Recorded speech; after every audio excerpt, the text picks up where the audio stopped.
Hi, I'm David Glenn. I'm here at the Catalyst Ranch with Danielle Kaynor of Creative Reality. She's a business innovationist, and we're hoping to just sit down with her and really take in her impression of the Catalyst Ranch. So before we talk about the ranch, I was hoping you could tell us a little bit more about Creative Realities and exactly what you guys do at the Catalyst Ranch. Absolutely. Creative Realities is an innovation management collaborative. It's based in Boston, but I'm based here in Chicago. And we have, every chance we can get, we do work here at the Catalyst with our clients. We've done a full range of different innovation-related sessions here, from what's called expertise, T-E-A-S-E, that is, which is all about bringing in outside experts to stretch and provoke their thinking so they can kind of think in some new directions and think about future possibilities. That's been a lot of fun.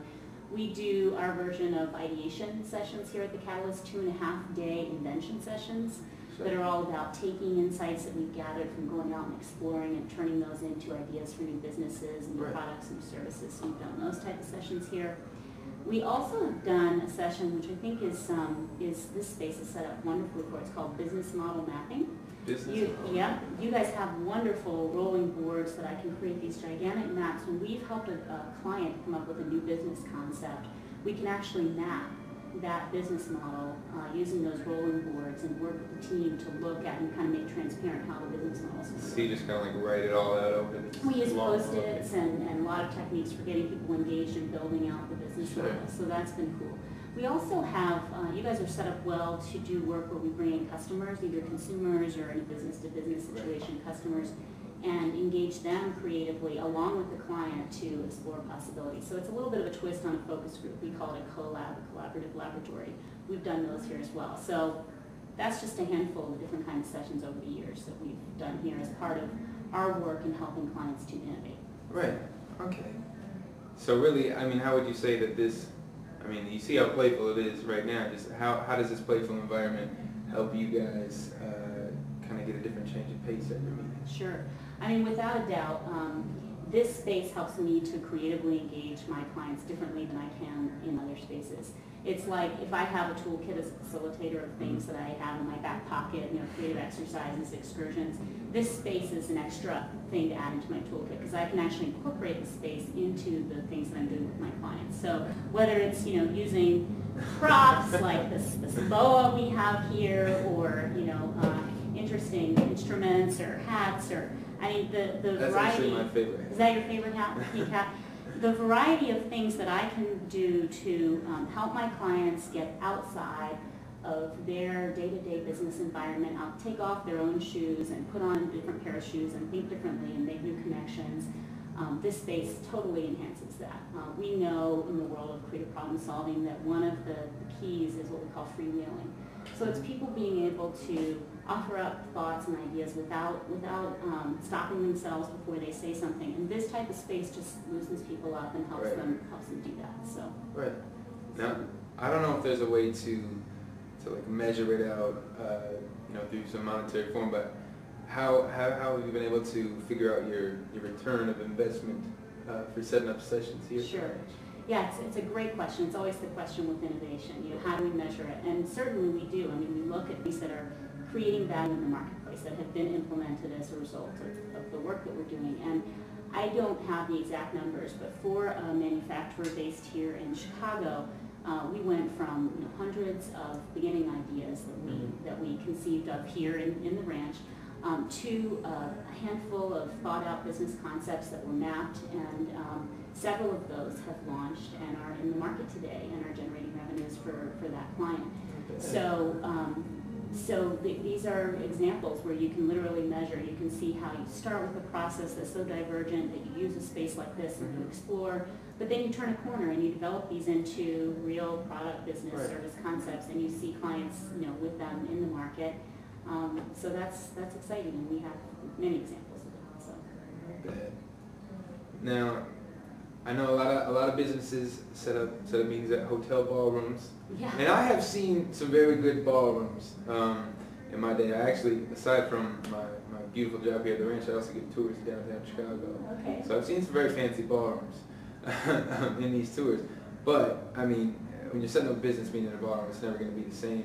How would you say that it's different from setting up one at like a hotel or maybe a client's home office? Yeah. When you set it up here at the ranch? Yeah.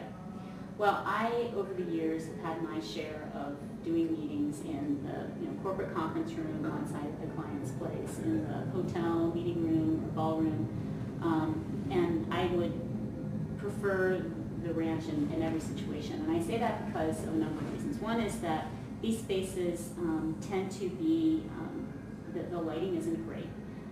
They work against you. They work against you. Let me say it that way. As someone who's facilitating creative meetings, the ranch works with me. It actually helps me to boost the energy of the groups that I'm working with and to engage them creatively.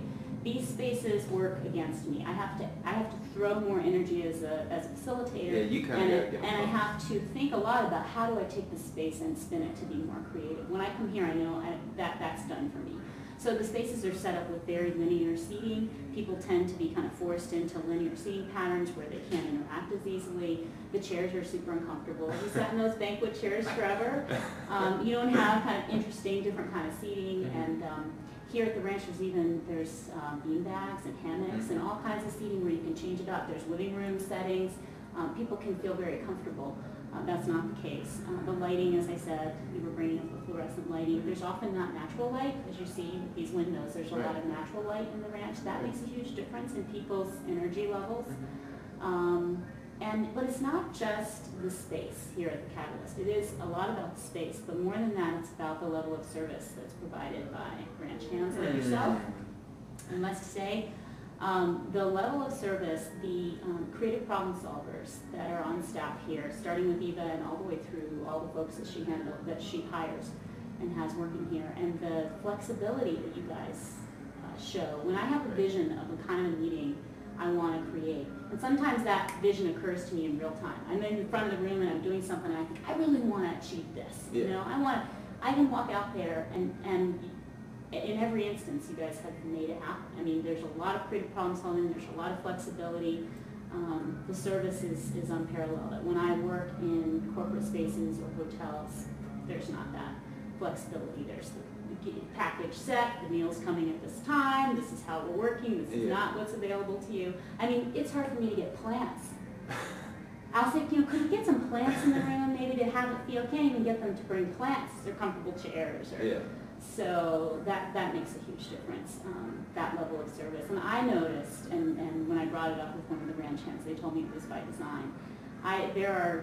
This may sound silly, but in this field, there are tools that get used to. Certain kind of markers work better than others when you're trying to write fast up on a flip chart. After working here 2 times, you all observed that. And every time I come to do a meeting here, the type of markers that I want are in the thing, the type of things that I would look for. So that's pretty extraordinary. I think that makes the Catalyst sort of the Ritz-Carlton of creative meeting space.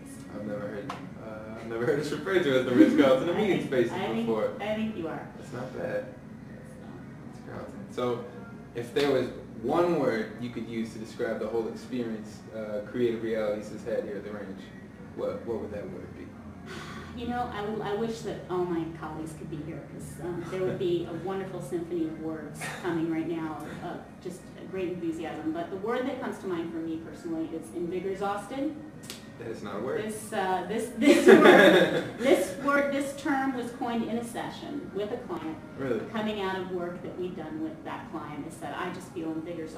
And I thought nothing captured it better, and that's how I tend to feel the ranch when I finish a day working here. Yeah. I'm invigorated by kind of the potential of the thinking that's gone on, the possibilities, the ideas that have been exchanged, the creativity that's come out of the meeting. I'm invigorated by the energy of it, and I'm exhausted by kind of the level of thinking that goes on in these type of sessions.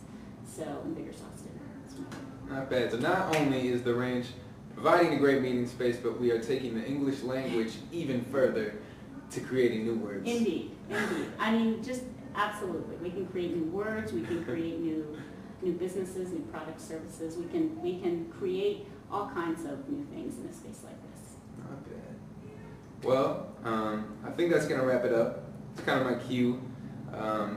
But we got to thank Danielle for coming out. Danielle Kaynor, business innovationist for Creative Realities. And, as we say it best, that's screwed up the ending to this. But as we say at the ranch, our clients say it best. Because I can't speak for this place. I'm here all the time. But that's our cue to go. I wish I could be here all the time, actually. But I'm here as often as I can be. Well, we're going to cut the camera. This has been lovely. Goodbye, world.